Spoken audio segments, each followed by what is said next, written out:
Magandang umaga mga bata. Magandang umaga po, teacher.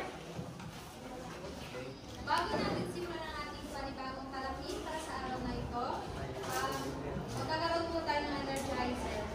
Since walang kuryente, wag na lang po. Yes, actually, we prepared energizer and activity.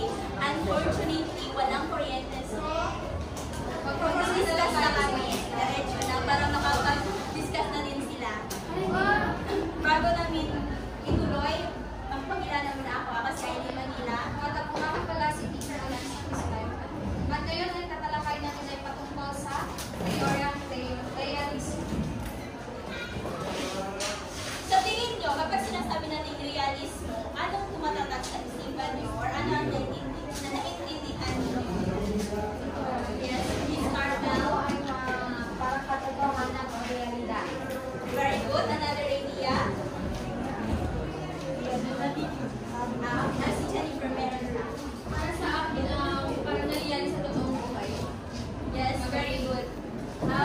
Pwede nyo bang basahin ang teoryang realismo? Teoryang realismo. Yunabel, Maramsa.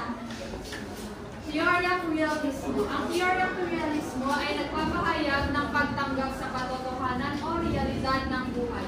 Ito ay tumatalakay din sa katotohanan ng lipunan.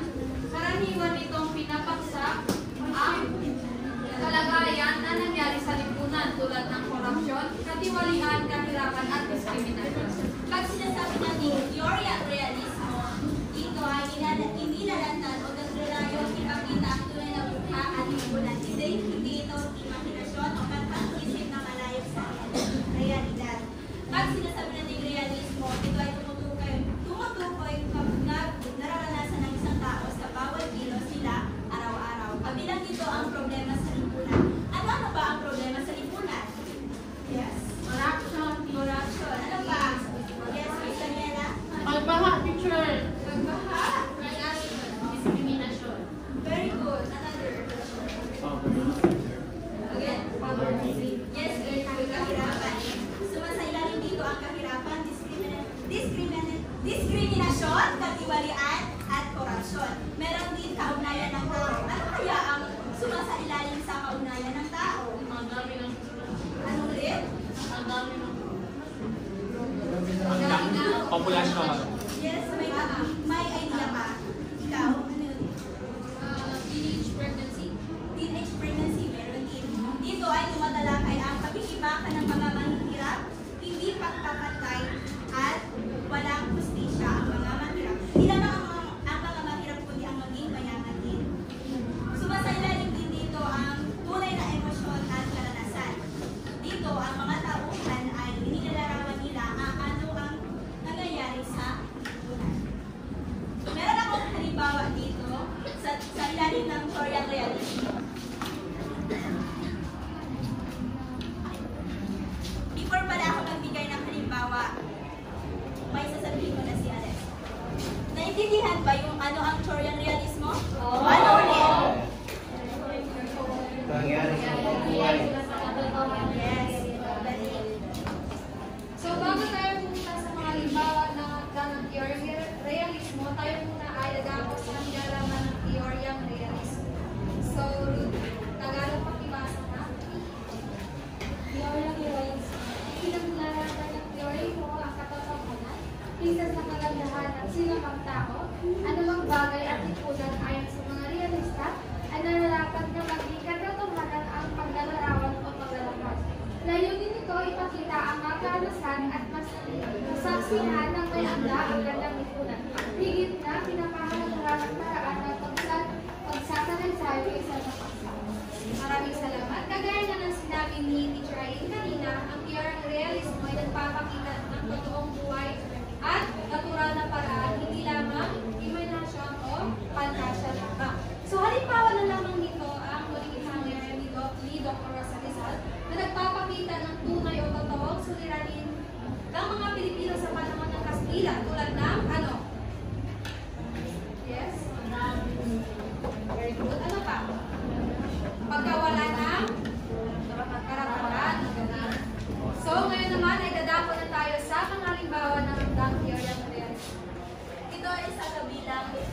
halimbawa ng teoryang realismo. Familiar ba kayo sa dekada 70? Actually, familiar talaga kayo. Kasi since elementary meron na yan. Dekada 70, yung kay Vilma Santos. Vilma Santos. Are you familiar that? Yeah. Isa siyang halimbawa. Pero yung kasi, yung novela yun, parang na ginawa nilang movie. So, parang adaptation. Yung dekada 70 is kabilang siya sa teoryang realismo kasi dito ipinakakita ang mga nangyayari sa lipunan. Kabilang doon si Amanda Bartolome bilang si Vilma Santos na ginanap. Doon, makikita nyo ang pang-abuso, paglabag sa karapatang pantao at pagkokorupsyon. Actually, may definition. So, sino may ideya patungkol sa larawang ito? Ano ang napapansin ninyo sa larawang pinapakita? Taas ang mga kamay? Yes, Jennifer? Hirapan? Tama. Ang larawang ito ay nagpapakita ng kahirapan. So, ang angko, may akda, Wilfredo B. Bertucci. Sino makapagbasa? Yes, Miss Iya. Isang kwentong paitin, matalakay sa katiwalian ng siyang desitan ng pagkukilang ng maraming mga kabayan. Sinasalamin nito ang walang pakialam ng mga opisyales na nagkakawangkang ng sarapin at bumula sa paghihirap ng mga tao nagsisikap na tututusan lamang ang pangangailangan ng pamilya. Maraming salamat. So, ang larawang ito ay nagpapakita ng pananampalataya, pagtutulungan at pananalig sa Diyos sa kabila ng sakuna o kahirapan. Ngayon naman ay tatapon na tayo sa iba't ibang pangkat ng pagsusuring realism. Malas kami kasi akala namin pag pinili namin yung teoryang realismo, talagang teoryang realismo, meron pala siyang pangkat-pangkat. Ating alamin at alamin natin kung ano nga ba ang mga halimbawa sa mga under sa realismo. Pabilang, it's anim. May anim na pangkat ang teoryang realismo. Pabilang dito ang pinong realismo. When you say pinong, it's a Gentile. Can you please read? Kasi ikaw yung mas malaki. Pinong realismo. May pagtitimping lahat ang madalisayan ng mga bagay-bagay at hinawagsi ang anumang pagmamalabis at na hindi. Sa pinong realismo, dito tumatalakay ang mga banayad at payak. Kapag sinabi natin banayad at payak, ano kaya yung mga laman nito? Banayad at payak na paraan. Kasi pag meron, di ba, nagsasalita ng banayad, like demure, tawagin. Kapag sa kwento naman, ano kaya yung laman kapag sinasabi natin pinong realismo? May ideya ba kayo?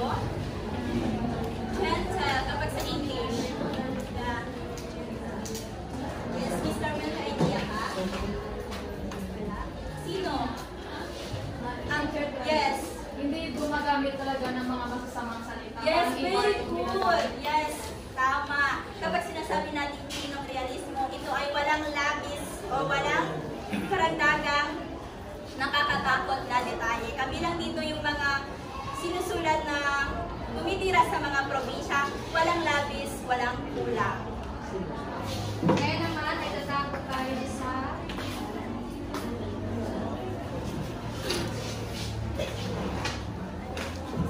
Ano ilagay sa isipan kasi tatanungin namin mamaya kung sino talaga ang Ngayon ay tatapos tayo sa Nakikinig. sentimental na realismo. At kung ang pasahin ulit, ay ikaw ang nasarapan. Sentimental na realismo.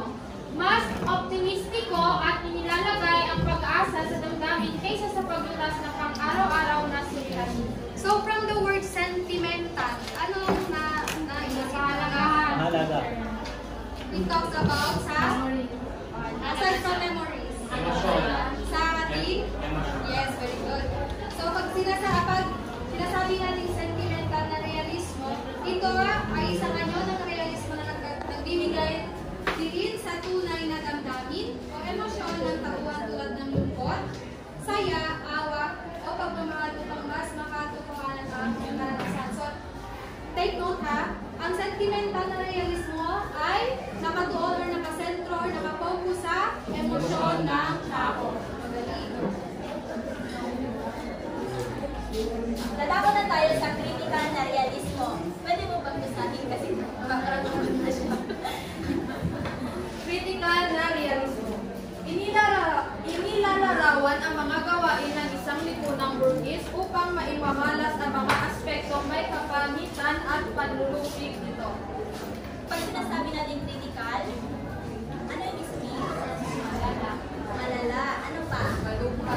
Malubha. Ano rin? Ano na? Yes, may idea ka. Hindi siya. Pag sinasabi natin yung critical na realismo, dito tinutukoy ang kalagayan o gawain sa loob ng lipunan. Inilalatan nila yung mga pang-aapi at pang-aabuso sa lipunan. Kabilang na dito yung dekada 70 talaga. Isa siyang critical na realismo.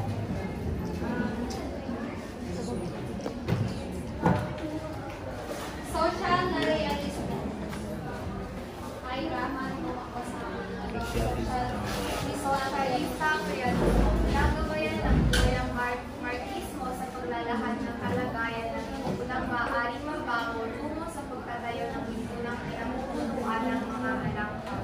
Maraming salamat.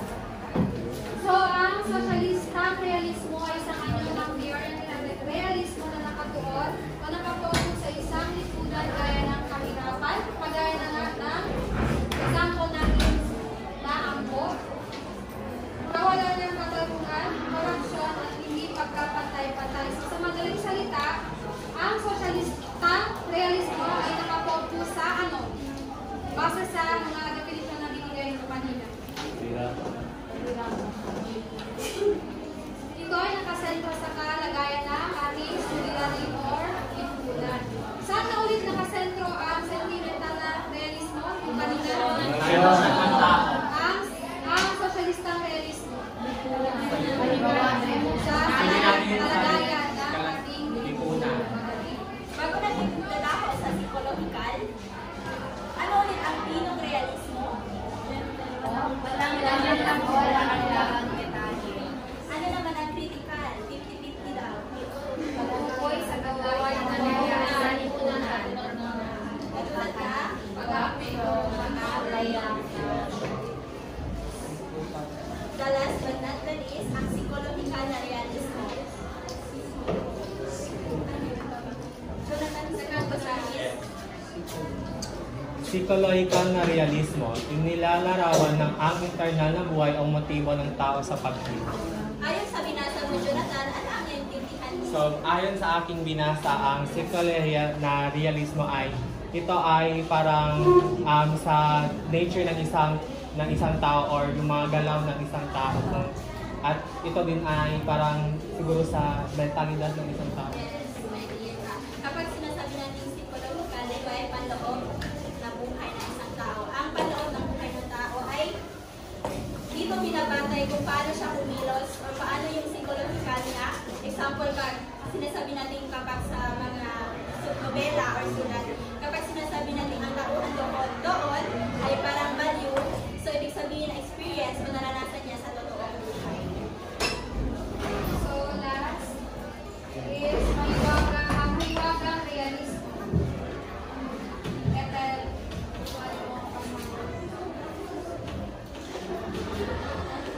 Pinagsasanib ang pantasya at katotohanan ng may kamalayan. Higit na mahalaga ang katotohanan kaysa sa kagandahan. So, ang mahiwagang realismo ay isang anyo ng teorya ng realismo na nakatuon na nakapokus sa nagsasama-sama ang totoong pangyayari sa buhay at ang mga elemento ng hiwaga at magika. Alam naman natin kung ano ang mga elemento sa tunay na pangyayari, di ba gusto? Okay. So, ngayon, bakit nga ba mahalaga ang realismo? Magbigay ng isa. Bakit mahalaga ang realismo? Bakit binibigyan natin ng importansya na matutunan ang teorya ng realismo? Para saan? Para kanino? Yes, because Dahil naranasan natin sa ano? Example? ano po nararanasan natin sa tunay na buhay sa araw. Madali, yes po. Para maging aware din sa mga nangyayari sa Very. Sino pa po may idea base sa nalakay kanina? Pagbutok lang. Hindi sila gusto. Parehas na. Sleepy lang. Wala na po ba? Okay. So, pag wala na, ako na. Kapag sinasabi natin realismo, di ba, kinakatawan dito yung mga totoong nangyari sa ating lipunan o kapaligiran. Magbigay kayo ng halimbawa ng mga nobela na kabilang sa teoryang realismo or own experience. Pag-ulitin kasi siya, hindi mo masasabi na teoryang realismo kapag experience nila kasi wala pa siya sa books. Any Any nila, adaptation ng unang ano. Adrian daw. Adrian and Yung LP may yeah, correct. Kasi yung LPDS, teoryang realismo. Bakit daw, sabi ni Alexa, bakit siya kabilang sa teoryang realismo ang research? Siyempre kung paano mo naisinulat ko na yung series ay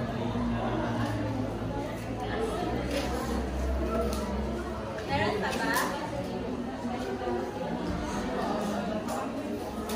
Pag wala na, ano ulit ang pitong pangkat ng teoryang realismo, kabilang sa teoryang realismo? Yes, Miss Myra, without a copy. Bigyan ng tatlo, tapos sila naman ang Una po ay ang 6 lang, di ba? realismo, realismo at Realismo. Actually, 6 yun. Dinagdagan na ng isa. Wait lang, Ira. 6 Okay, sorry. My mistake. Ulit daw, Ira. Ala.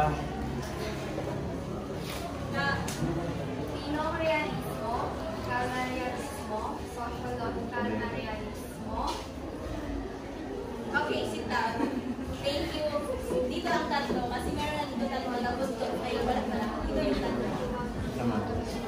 Yung tatlo, binigay niya yung pinong realismo, sociological, ano yun? Socialista, at saka critical. So meron isa sa akin, dalawa kay Alexa.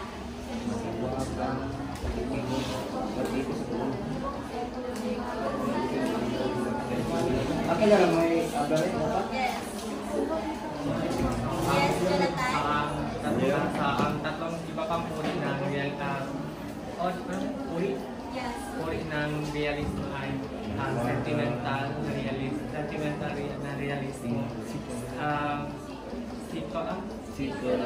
psychological na realismo at mahiwagang realismo. Magaling. May tanong pa kayo?